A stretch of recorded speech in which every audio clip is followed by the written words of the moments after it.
మా తాతకు ప్రతి నెల పింఛన్ వస్తుంది, ఒక్క రూపాయి ఇస్తలేదు. అసలు ఏం చేస్తుండో డబ్బులని. ఎలాగని ఇవాళ ముసలోడు కదా, ఎందులో బాధాలి బాత్త. తాత తాత తాత అర్జెంటుగా ఎందులో నాకు ఆ డబ్బులు ఎక్కడే రమ్మనవాడా. వచ్చిన పింఛన్ పైసలన్నీ మందులకే సరిపోతున్నాయి. దగ్గి గొంతంత నొప్పిలేస్తుందా.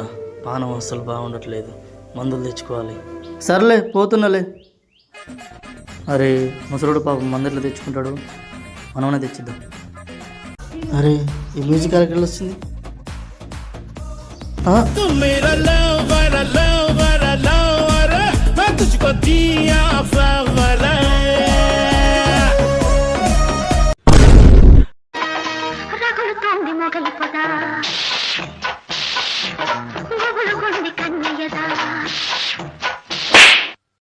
పానం అస్సలు బాగుండట్లేదు, మందులు తెచ్చుకోవాలి.